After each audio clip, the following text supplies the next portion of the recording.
The Zavkhan province in western Mongolia is home to a wilderness of lakes, deserts, and the enigmatic summits of the Khangai Mountains, over 1,000 kilometers from the capital of Ulaanbaatar.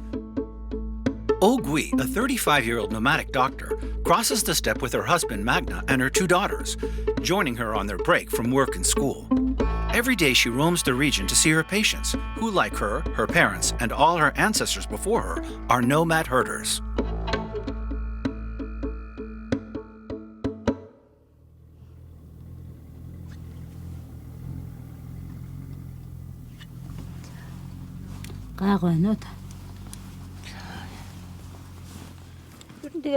When I'm on the road, it's relatively easy for the other herders to find out where I am. Word of mouth travels fast here. Everybody knows me.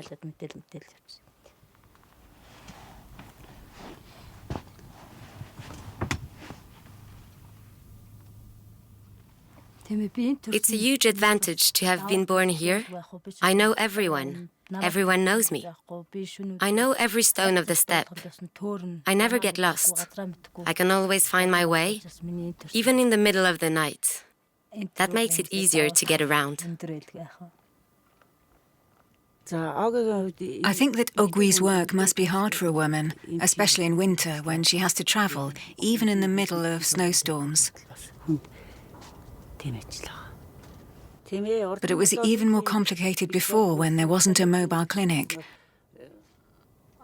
Thankfully, we no longer have to go all the way to Erdenek-Erkan. We're grateful to have access to care close by. When I do family consultations, the shots and some medications are free. I buy the other medicine in Uliastai and resell it with no markup.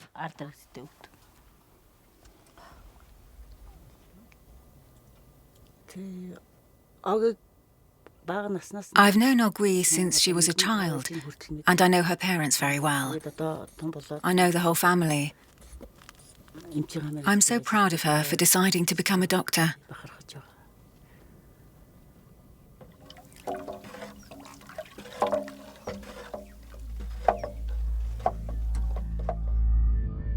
Among the sand dunes and crystalline lakes and rivers, the Zavkhan province is one of the coldest regions in the country. Here, families of nomadic herders live in yurts, some 30 kilometers away from one another. To see her parents, Ogui travels hundreds of kilometers on a motorcycle across the desert landscape.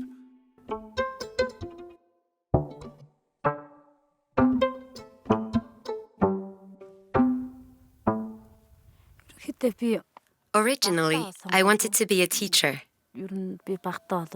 That was my childhood dream.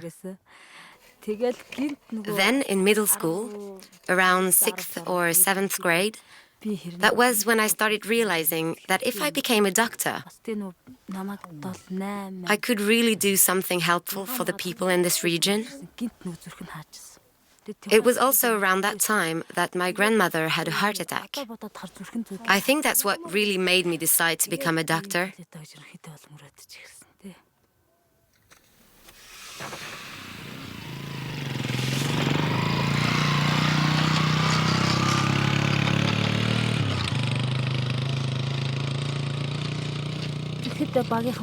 The nomads in this region like to be closer to one another. Erdenek-Erkan is 80 kilometers from here, and Uliastai is 100 kilometers away. But everyone's relatives are no more than 30 kilometers away. So the local people are happy about that.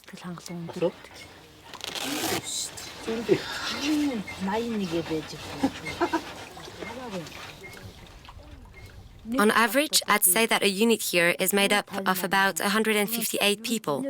In the summer, people come to visit their families, so our population goes up by about 30 in the summer.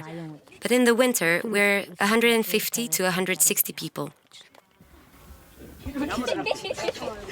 In Mongolia, the rough climate holds sway over the people. It's one of the most sparsely populated places on Earth. Over 10 times the size of England, Mongolia comprises only 3 million inhabitants, and a third are nomads. It's a way of life here. More than 900,000 people share these highly secluded lands, far from urban civilization.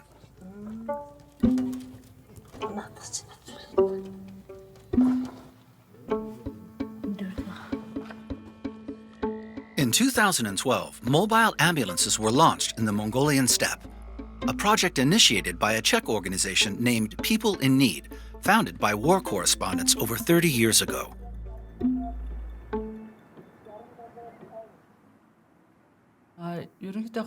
It all began in 2012 when the Yurt clinic project began to be set up. We equipped 39 health teams with medical equipment to service this region and every district in it. And we were the ones who provided the yurts for the project.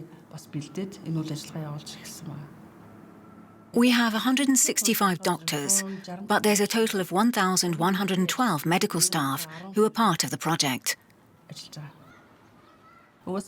Herding is a way of life in Mongolia.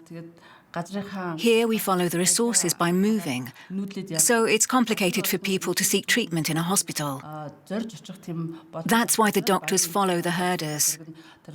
This nomad life is practical for them because it means they can be closer to their patients.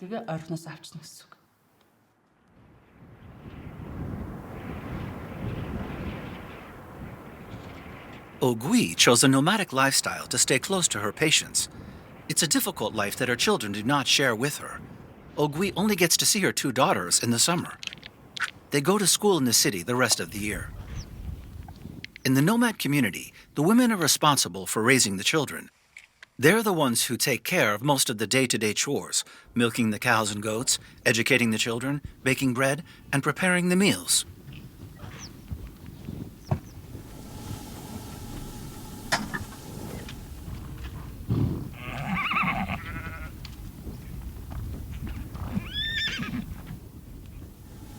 The climate dictates the menu for the yurt dwellers on the steppe. In winter, meat from the herd provides the calories necessary to resist the glacial cold. In the summer, during birthing and lactation, the menu revolves around dairy.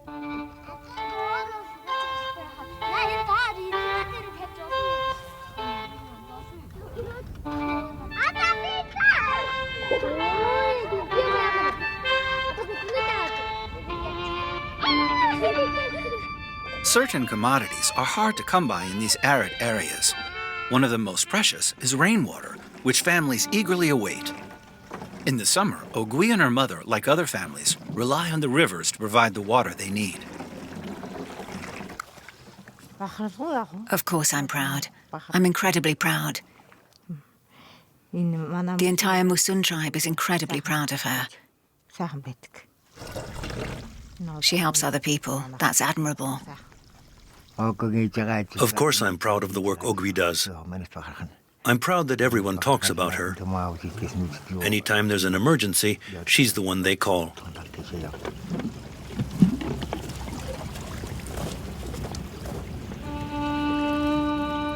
Whether it's the middle of freezing winter or the heart of an arid summer, the doctor is working all year round.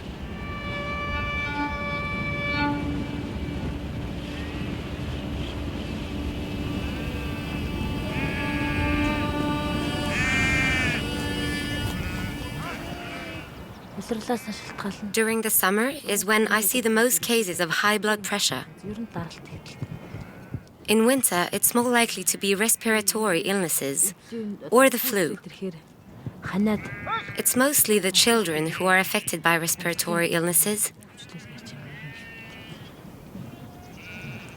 Those are the most common ailments we see here.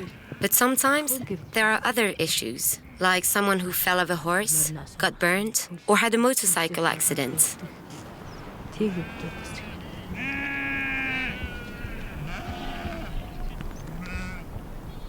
Every year, nearly 19,000 Mongols die from sickness, 40% of which are cardiovascular.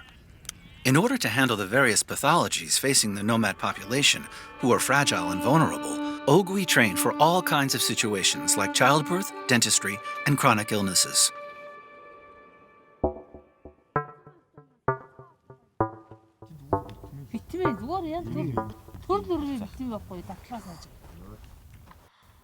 In the spring, I do a lot of preventive work.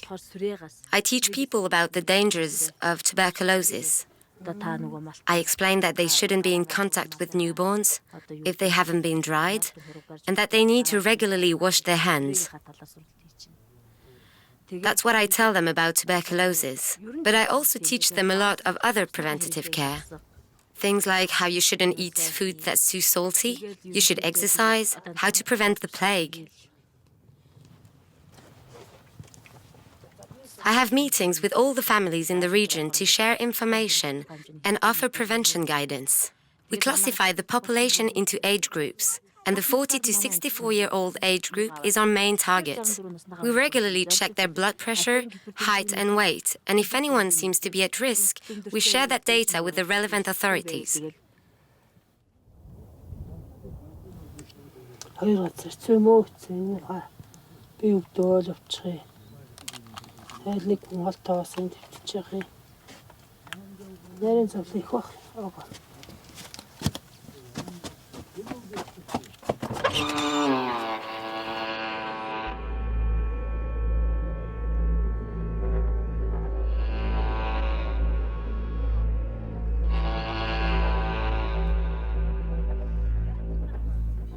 It's August, and the family is gathered to celebrate Ogui's niece's 3rd birthday. It's a rite of passage here, marked by a lock of hair being cut and burned.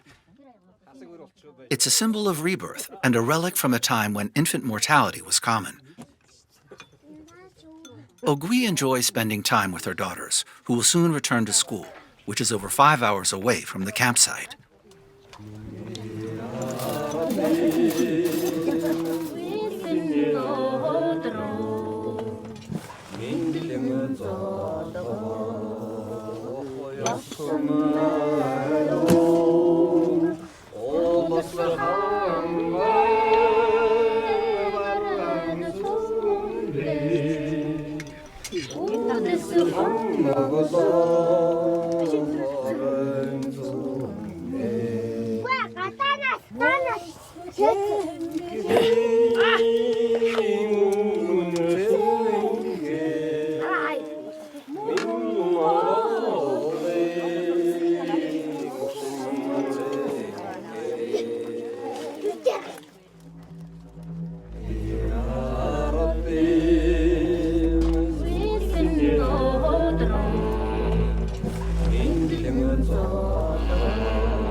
Our time is split between the Gobi Desert and the Kangai Mountains.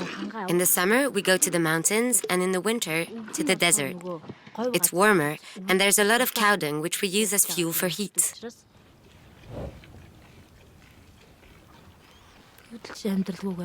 I don't think there's another way to do it. Nomad life is the only option here, because we constantly have to move to find new pastures for our herds. That's why it's impossible to survive here without nomadism.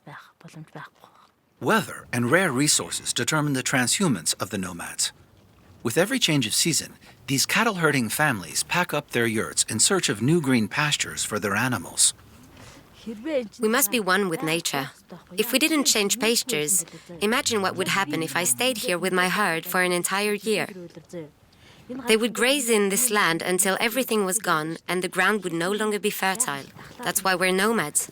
We can't deplete the soil. It's an ecological necessity.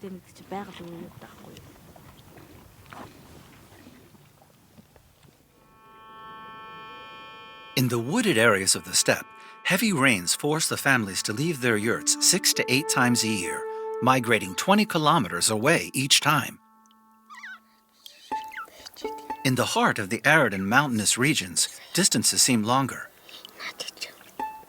The herders travel across rocky, scorching roads for 150 kilometers before choosing to settle in a milder climate.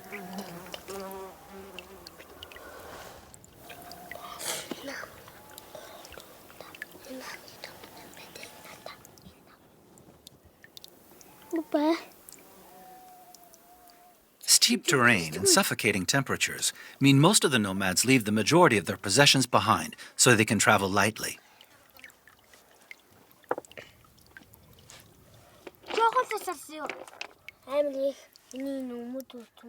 The younger generations of nomads drift closer and closer to the cities as they're less attached to traditions and are drawn to new urban lifestyles.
Times are changing. Anyone can see that the steppe has become less populated. There aren't enough people to look after the herds. We're often taking care of the animals on our own. People are moving towards the cities with their herds. We used to have a schedule for tasks like preparing the hay for the winter season. Everything was planned by the state, even the time for butchering. Today, none of that exists anymore.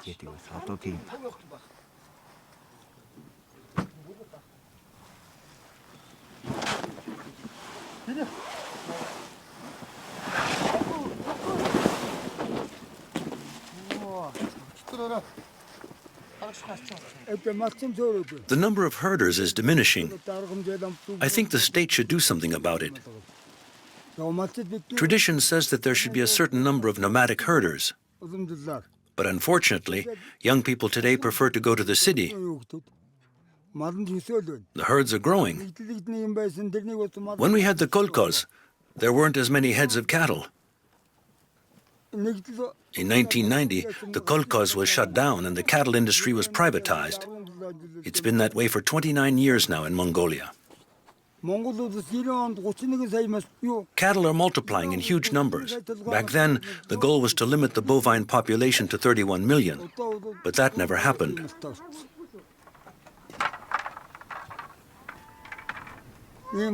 Today, we have over 150 million cattle. All the changes and development in the country have started speeding up.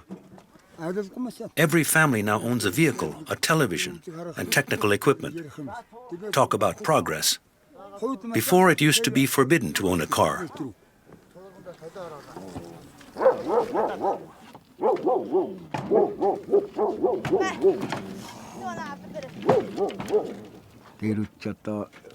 We used to take care of 500 heads of cattle. Now we have 1,000 or 1,500. It continues to grow despite privatization. You could say it's a good thing that the cattle belong to us, but it's become far too much work. Things were good during communism. Now we own our cattle, which is a good thing. But the bovine population has gotten far too big, and we simply don't have enough green pastures for them. There's just not enough grass to go around.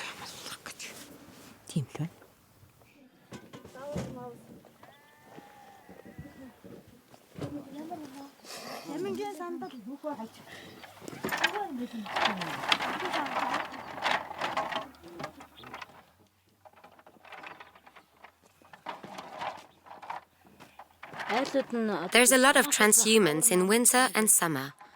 I decide where I'm going to settle down based on how many other herders are present in the area.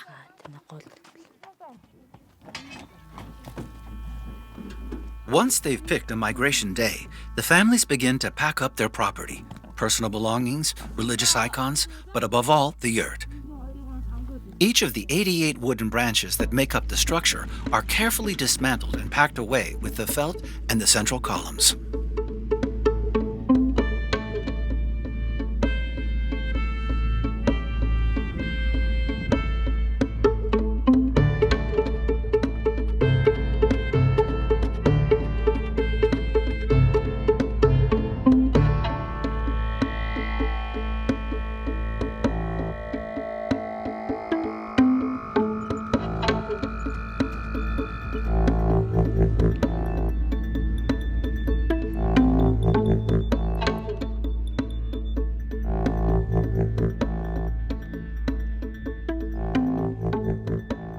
Once they've arrived at their new home address, every member of the family participates in rebuilding the yurt, with the entrance traditionally positioned south, facing the sun.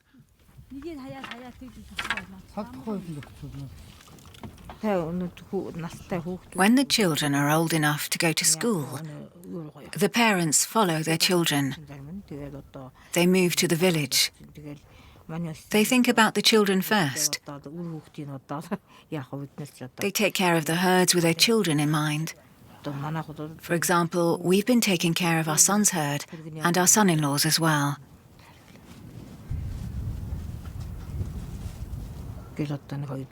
We've been caring for them for 2 years, along with the grandchildren too.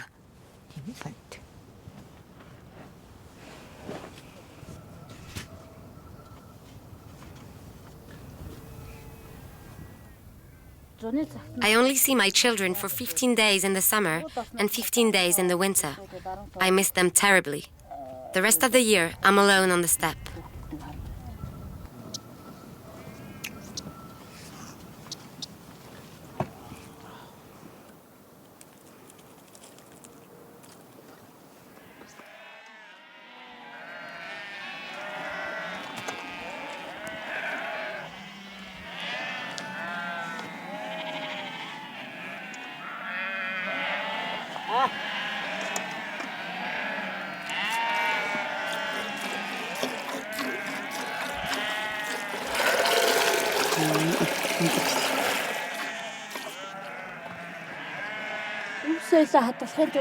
I think if we want to preserve the nomad way of life, we need to spend time educating future generations. They need to learn about nomad cattle rearing from a young age.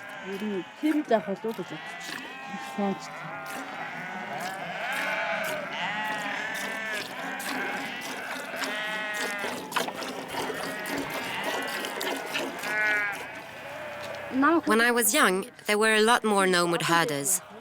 There are less and less of them. They all live somewhere else now.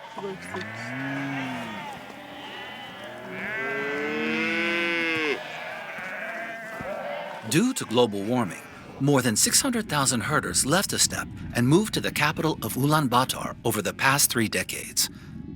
Others migrated to other smaller cities and simply never came back.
When it's time to go back to school, I take Muknaran to the center of Sum, where her school is located.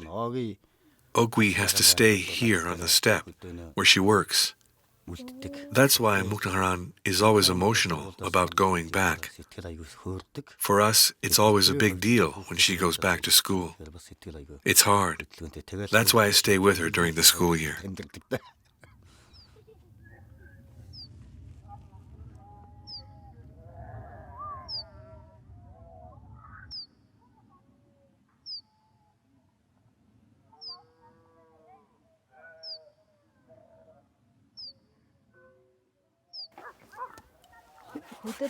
There are no nomad schools, unfortunately.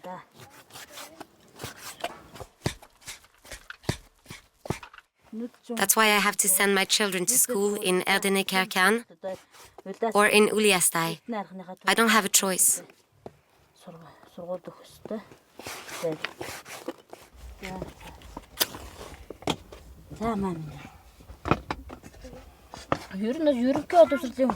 I would like my children to learn about Mongol traditions at school, starting from a young age in kindergarten. I want them to know how to survive out here with our culture and history. When she can be with her family, even briefly, Ogui routinely carries out her nomad habits, gestures she knows by heart and which she wants to pass on. She's afraid this traditional cultural heritage will be lost over time.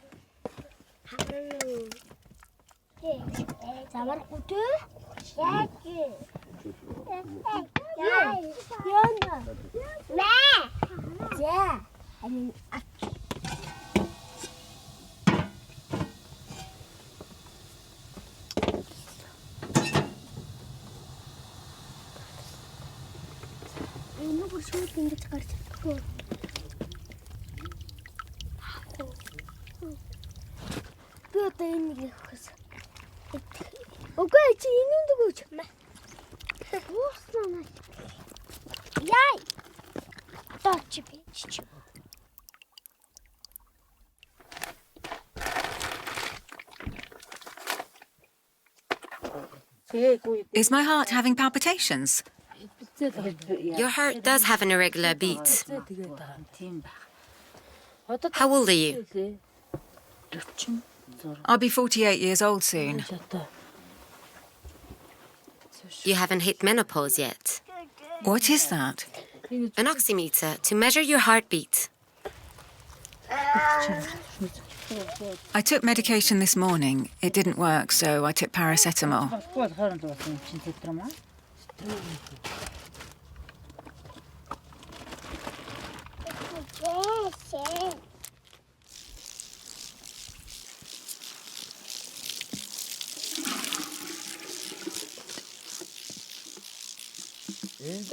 You don't use river water? You prefer the well? We use the water for cleaning. Really? Some families drink it, but we don't. Can the calves and horses drink it? Yeah, sure. The well might be useful this year.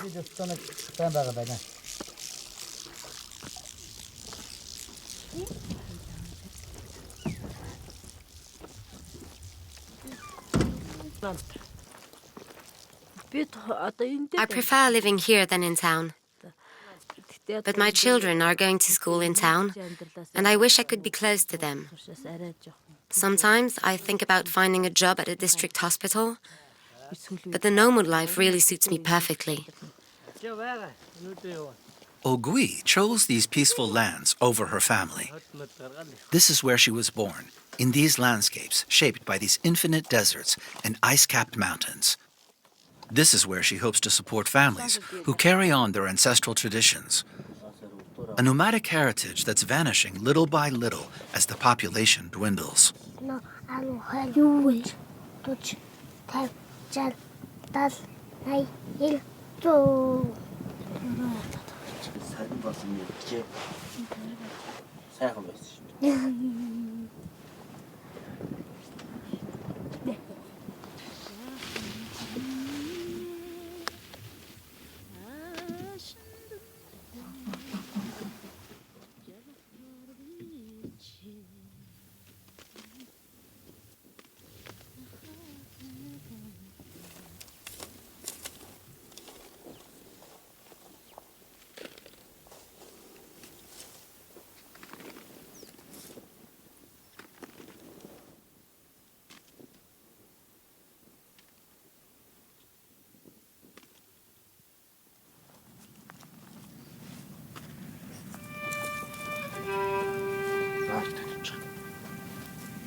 How is it? Is it deep?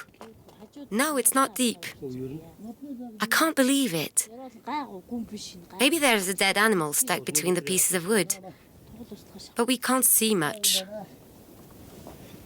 There's nothing? It reminds me of a night when I was coming back from the north of Dulanishil. I was with my grandchildren. Friends from Yaru met us here and we drank water from this well. The next day we found dead jerboas in the well.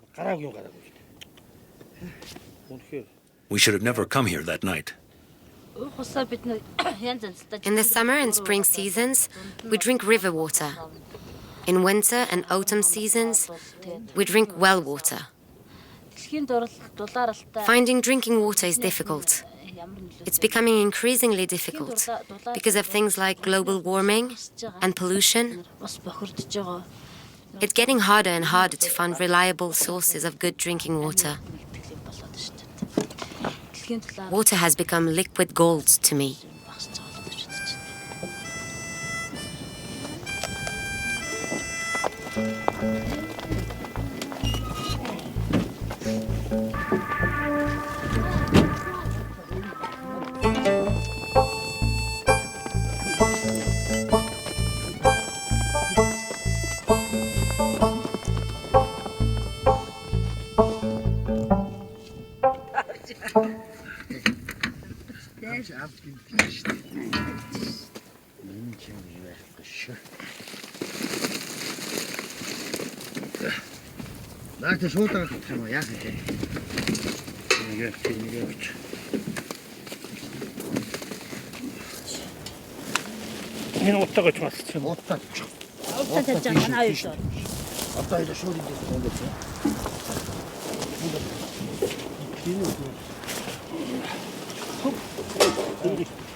I've really felt the effects of global warming over the past few years.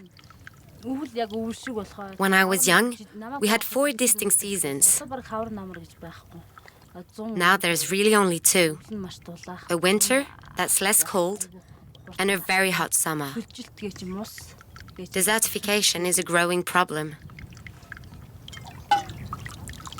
Weakened by the cold, the cattle can't survive the lack of food and die one after another. These conditions threaten the herders' limited sources of income, as well as the food supply for the entire country.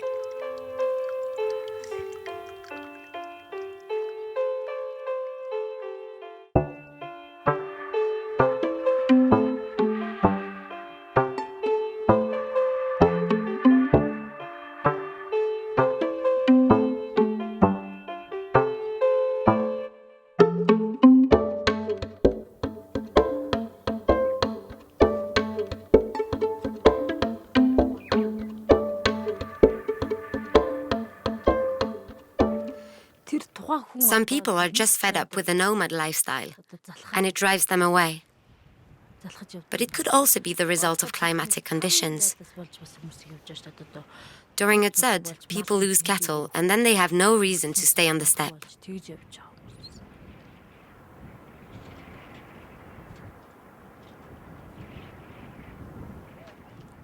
A tzad is a climatic event caused by a drought in the summer, which prevents the grass from growing correctly, combined with a very cold winter with lots of snow. Lots of snow and very cold temperatures are characteristic of a tzad. The cattle have nothing to eat, and they end up dying of starvation. That's what happens during a tzad.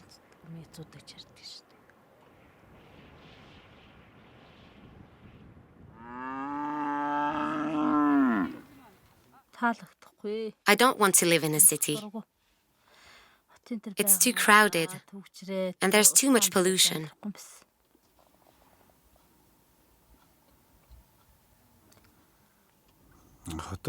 I like being in town where everything is available. It's nice.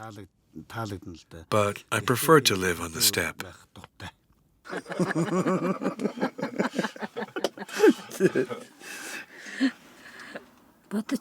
I often think about how you pay for everything in town. Electricity, food, etc. Here, if I save 1,000 chugrik, that can last several days. That's the price of a water bottle in town.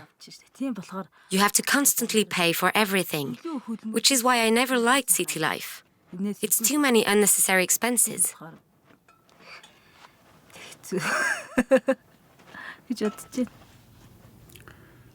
I spend 10 months out of the year in Uliastai, but I honestly prefer to live on the steppe.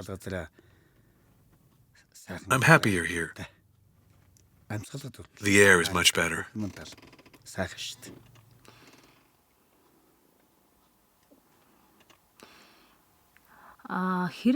There's no sense of time here. And I think I'd lose that if I lived in the city. If I ever had to move to the city and find work there, which might happen someday, I think the stress would make me age really fast. I prefer to live free in the calm of the steppe. That's where I feel at home.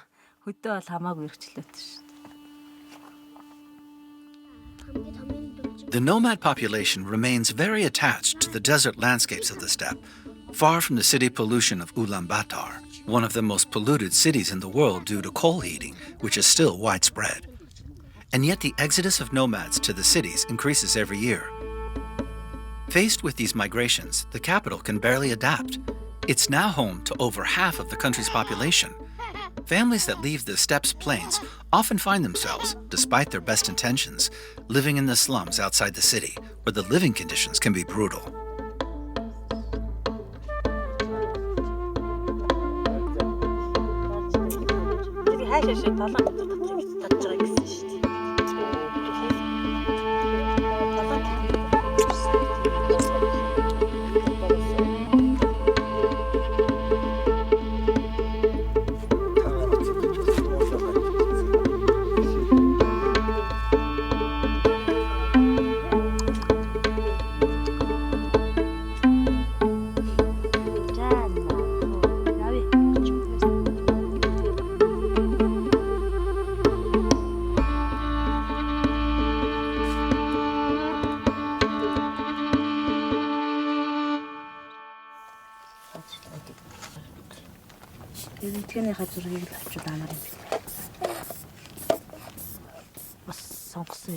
It's a personal choice.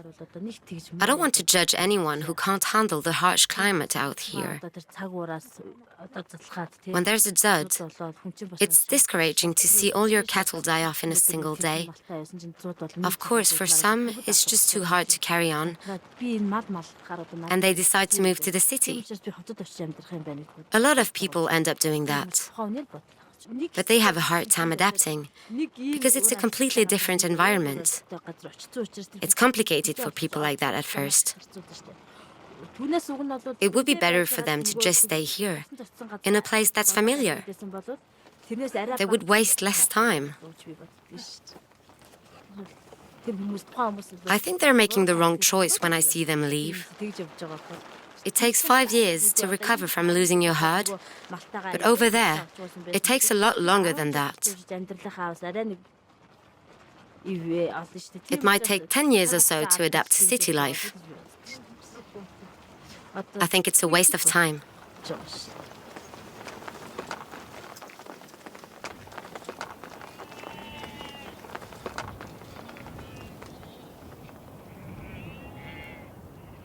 It's like what happens in a dzud. The animals feel lost without the rest of the herd. They scatter in every direction and disappear. So many people have moved to the city. There's only old people like us left. And when we try to get young people out here, they refuse. That's just how it is.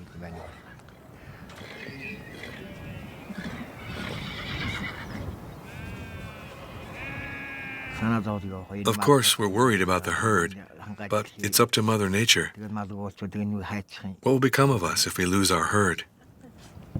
All those people who lost their cattle. If the weather is bad,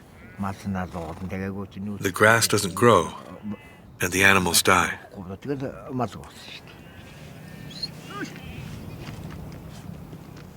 I worry about it. It's very concerning. It's very hard if we lose our cattle. No more cattle means no more nomads. It's all over. Amidst a group of people who are questioning their identity and worrying about their future, Ogui represents a spark of hope that this way of life can endure and prosper.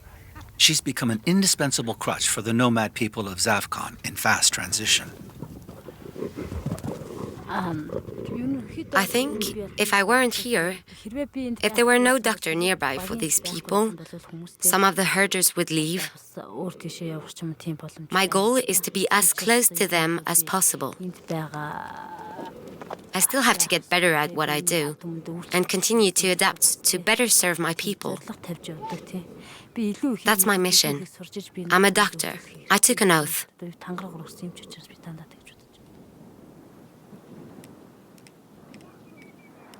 Ui тань уу. Харин энэ өнөөдрийн болно. Бүтэн бах бака. Энэ дөө баярлаа.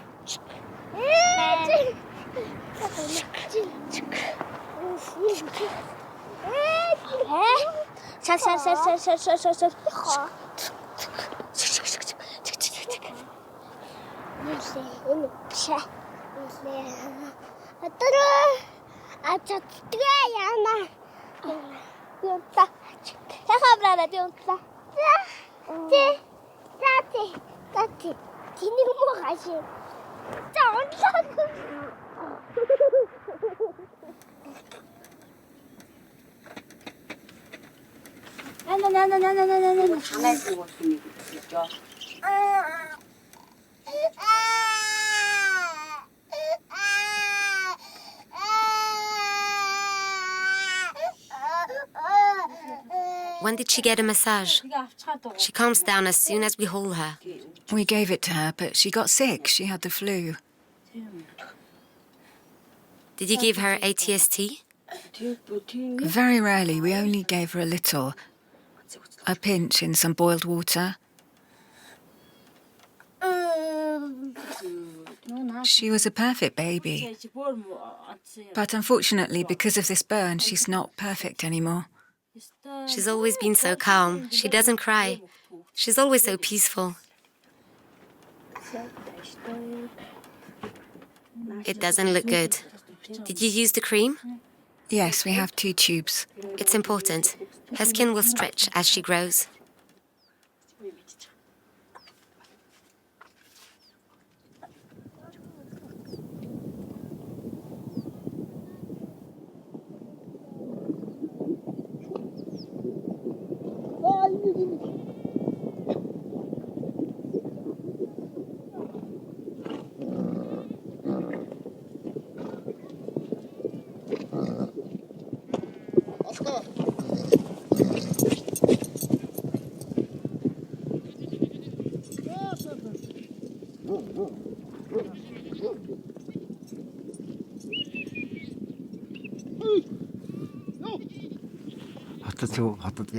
How can someone live in the city? I was there recently and I couldn't stand it. The air is bad. It's hard to breathe. There are people everywhere, even near the mountains.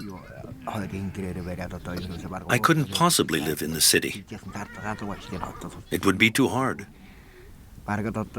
If I could, I'd bring half of those people out here. Living in the city is unthinkable for us. Maybe when Sumia gets bigger. No, we would miss the kids and this region.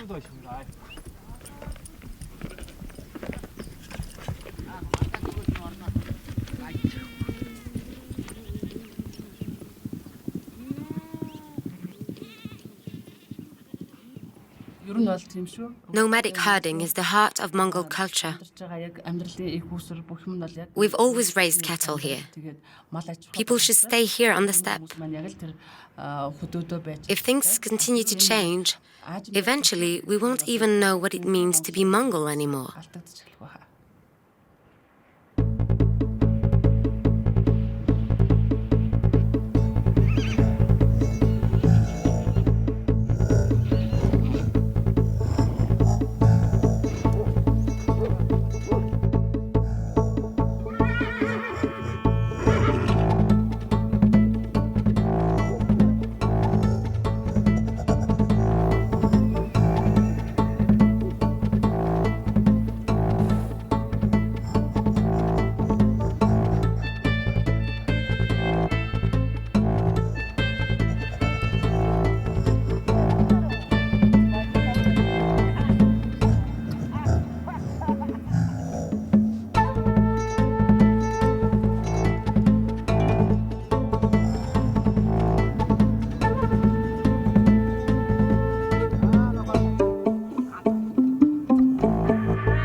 Happiness is having a beautiful life. Being on the steppe, breathing fresh air, taking care of our animals. That is happiness. We have everything we need.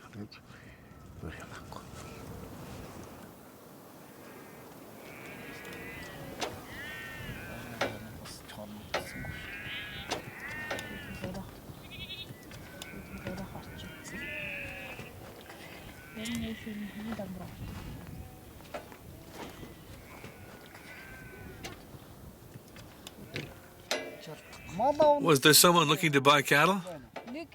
Yes, the man with the car. The car that came by earlier? Where did he go? He was looking for goats, 60,000 for males, 30,000 for females, and 40 to 50,000 for kid goats. Okay, I'll come tomorrow and I'll sell everything. I have no choice.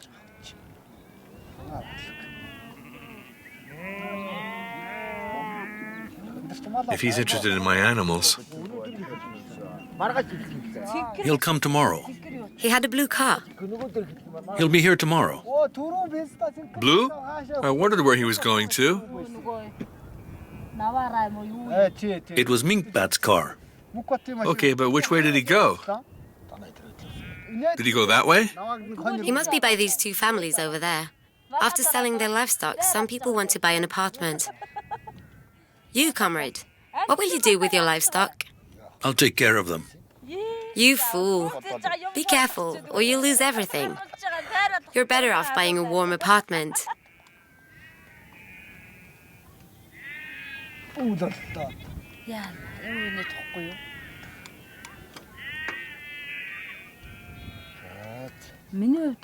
I have everything I need to be happy. I have my family, and they're in good health. I have a husband and 2 young daughters. In terms of material goods, I have a car and a yurt. I don't need anything else. The only thing I wish for is that our 2 daughters have successful careers someday.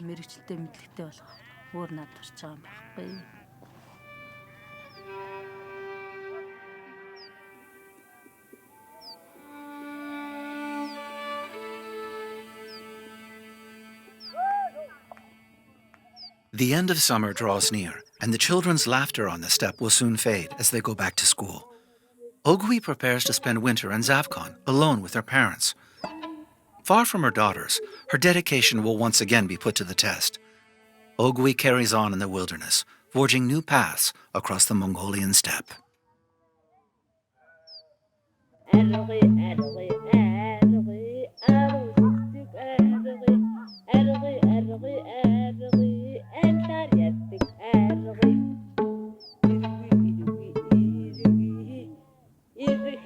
hangır eribi iribi iribi iribi iri düyürü düyürü geçti. Barruğa barruğa barruğa batı gitti barruğa barruğa barruğa barruğa püfni bitti barruğa iribi iri hangır eribi iribi iribi iribi iri düyürü geçti. Barruğa barruğa